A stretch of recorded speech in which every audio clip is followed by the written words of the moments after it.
Naval Academy Museum presents A History of the Navy in 100 Objects. We have discussed the explosion in naval design and architecture that occurred both in the U.S. Navy and the navies around the world during the latter half of the 19th and first decade of the 20th centuries. In less than 50 years, the world's navies had transitioned from wooden sailing ships with rows of cannon along the sides to steel-hulled and coal-fired ships with rotating turrets, wireless communications, and electricity. This was a monumental leap forward in the history of navies and their technologies, and it was the scale of this surge in naval development that helped push the world's naval powers into the First World War. Some of the earliest American inventions, like the submarine and the naval mine, also came to fruition on a large scale at this time. Yet, while this revolutionary ship and submarine development was occurring, a much newer technology was poised on the horizon that would upend traditional naval thought and strategy and render obsolete the battleship fleets of the world's navies. This technology was the airplane. Our object today is a replica of one of the earliest naval aircraft, a Wright Brothers Model B. It is on display in Dahlgren Hall at the Naval Academy, and it provides us with a tangible image of just what the earliest aircraft looked like. The Navy's records of aviation development are very thorough and accessible, allowing us a very clear picture of the sheer complexity of the problems that had to be solved in order to make naval aviation possible. Although revolutionary, when the steamship was invented, there were nevertheless processes in place for training sailors and facilities in place for building ships.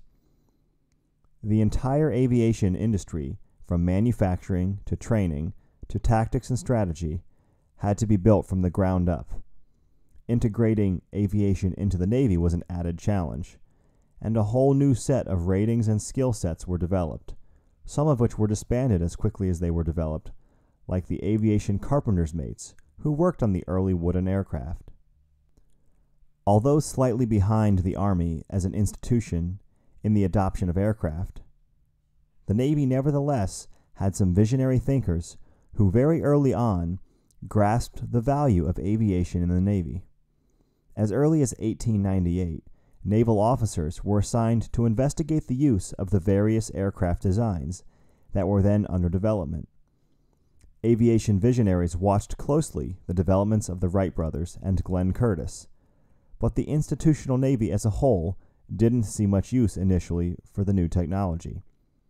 In 1910, Captain Washington Chambers was finally appointed as the officer responsible for coordinating aviation development in the Navy, and he worked with Glenn Curtiss, one of the earliest large-scale manufacturers of aircraft, to demonstrate the launch of an aircraft from a ship.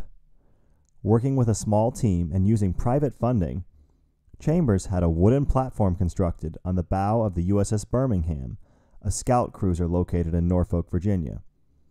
57 feet long, the platform sloped down towards the water at an angle of 5 degrees. On November 14, 1910, Curtiss's test pilot, Eugene Ely, rolled down the ramp in his pusher-type aircraft and quite literally dropped off of the cruiser's bow, briefly touching the water and damaging his propeller. However, Ely, who couldn't swim, was nevertheless able to bring the craft up and steady, and land after a 5-minute flight. This marked the first time an aircraft had taken off from a warship. The next day, Lieutenant Theodore Ellison began his flight training to become the first naval aviator. The U.S. Naval Academy became the first home for aviation in the Navy, and the first naval air station was established at Greenbury Point across the Severn River from the Naval Academy in Annapolis. Much of the early aviation training and testing in the Navy was conducted here, and the Naval Academy itself became a destination for aspiring naval aviators. Naval adaptation of aviation was in full swing. In 1912, the first successful tests of launching aircraft with catapults were conducted, and by this time as well, float planes, able to take off and land on the water, had been developed. In 1914, naval aircraft saw their first active service in support of a real mission, with 2 airplanes being deployed with the Atlantic Fleet to support U.S. operations in Mexico at Veracruz.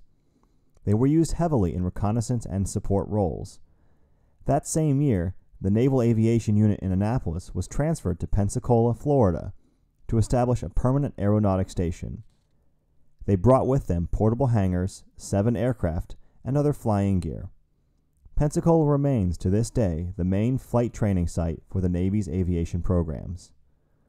By the time the U.S. entered World War I on April 6, 1917, there was a relatively robust experimental aviation program underway, but it still had limited organized structure and small numbers. There were only 38 naval aviators and a total of 201 enlisted support personnel. By the time the war ended in November of 1918, these numbers had increased to 1,650 pilots and 37,400 support personnel. World War I was the catalyst that brought aviation to the forefront of naval development. In the next World War, carrier aviation would become the Navy's primary weapon, rendering the battleship obsolete. But it all started right on the banks of the Severn River in Annapolis, Maryland, sometimes just steps from Bancroft Hall, then and today the home of the Brigade of Midshipmen. Now, for a little bit more about these first intrepid aviators and their midshipmen support personnel, we go to Jim Cheevers, Senior Curator of the Naval Academy Museum, and his 2011 talk about the 100th anniversary of naval aviation and one of the first flights by a naval aviator. We're here today to celebrate the 100th anniversary of naval aviation. On September 8th, 1911, 100 years ago, the first manned flight took place here at the United States Naval Academy. Several days previous, boxes were delivered from Dayton, Ohio, containing a Wright Brothers B-1 aircraft.